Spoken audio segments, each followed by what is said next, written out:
আজকে আমি দেখব কোনটা বেস্ট, ইন্ডিয়ান ম্যাগি নাকি বাংলাদেশের এই মিস্টার নুডলস। অবশ্যই ম্যাগি, কিন্তু তার আগে ট্রাই, কারণ আমার এক বাংলাদেশি বন্ধু বলেছে ম্যাগির থেকে নাকি মিস্টার নুডলস বেস্ট। ম্যাগির থেকে বেস্ট হতেই পারে না। এটাই দেখার জন্য আজকে আমি 10 টাকার মিস্টার নুডলস 260 টাকায় নিয়ে এসেছি। আর প্রথমে আমরা ট্রাই করব মশলা। ম্যাগির মশলা তো আমরা শুধু শুধু খেতে পারি, কিন্তু মিস্টার নুডলসের মশলা কি শুধু খাওয়া যাবে?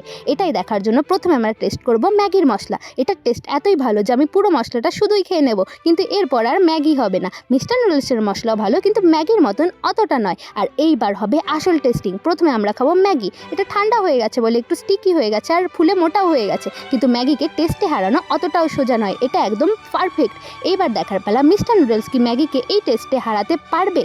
এটা আমি প্রথমবার খাচ্ছি, আর প্রথমবার খেয়েই আমি তো পুরোই অবাক। এটা তো একদম দারুণ খেতে, অনেকটা ম্যাগির মতনই, কিন্তু এটা নুডলসটা ম্যাগির থেকে একটু সরু বলে এটা আমার বেশিই পছন্দ।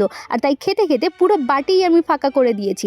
এবার থেকে এটাও আমার পছন্দের নুডলসের মধ্যে একটা। কিন্তু এক সেকেন্ড, তাহলে বেস্টকে ইন্ডিয়ান ম্যাগি নাকি বাংলাদেশের এই মিস্টার নুডলস? আমার তো দুটোই পছন্দ। এবার তোমরাই বলো, মিস্টার নুডলসকে জেতাতে হলে লাইক করো, আর ম্যাগি লাভার হলে সাবস্ক্রাইব।